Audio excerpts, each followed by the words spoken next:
कुछ तो बात है कि हस्ती मिटती नहीं हमारी, सदियों रहा है दुश्मन दौरे जहां हमारा। हजारों विदेशी आक्रमण तथा सदियों तक पराधीनता के बाद यदि भारत दुनिया के सामने विश्व की शक्ति के रूप में खड़ा है तो किसी की कृपा से नहीं है, अपने संवैधानिक बल पर है।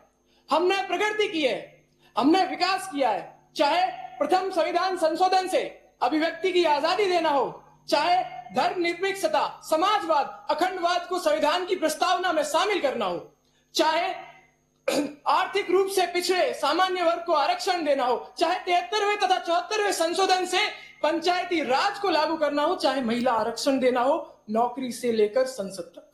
हमने विकास किया है, हमने प्रगति की है तथा हमारा संविधान इतना लचीला व विनम्र है कि यह हमें प्रतिदिन प्रतिक्षण सुधार का अवसर देता है। तथा जब हमने अपने संविधान में कुछ कमियां देखी तो लोकायुक्त, लोकपाल व आरटीआई जैसे ऐतिहासिक निर्णय लिए व नए मापदंड निर्धारित किए।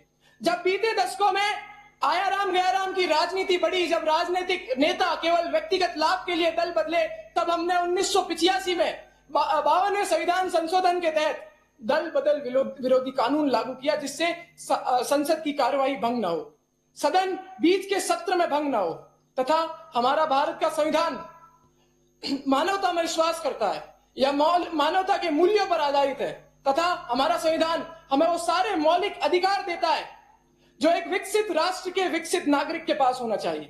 किंतु महोदय, ये युग एआई का डिजिटल युग है, जहां यूरोप ने एआई पर अपने कानून निर्धारित कर लिया, किंतु भारत में 2013 के राष्ट्रीय साइबर सुरक्षा अधिनियम के बाद कोई भी आधुनिक डिजिटल कानून नहीं लाया गया। महोदय, ये समय आर्टिफिशियल इंटेलिजेंस, मशीन लर्निंग तथा रोबोटिक्स का है। अब समय आ गया है कि हम भी अपने संविधान में आज के आधुनिक युग के अनुसार बदलाव करें तथा भारत में आर्टिफिशियल इंटेलिजेंस के लिए गाइडलाइंस, रूपरेखा तथा आवश्यक नियम को लाया जाए।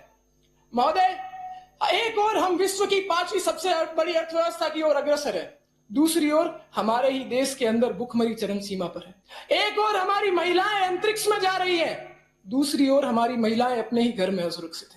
एक ओर हम 2047 तक भारत को विश्व शक्ति बनाने का संकल्प देख रहे हैं, दूसरी ओर हमारे देश में आज भी दलित न्याय के लिए तड़प रहे हैं। महोदय, ये 75 वर्ष की यात्रा हमारे संघर्ष, हमारे संकल्प तथा सुई से लेकर चंद्रयान तक की कहानी को बयां करता है। महोदय, याद कीजिए वो समय जब कलाम साहब साइकिल के शिखर को लेकर अपनी साइकिल पर चले थे तथा आज भारत चंद्रमा पर अपना तिरंगा लहरा रहा है। ये केवल हो पाया है तो संविधान की वजह से। महोदय, हमने समय के साथ में नागरिक चेतना को जागृत किया है तथा हमारे देश के लोगों ने संवैधानिक मूल्यों को समझा है। हमने अपने संविधानिक कर्तव्यों को आपका समय समाप्त हुआ। जय भारत, वंदे मातरम।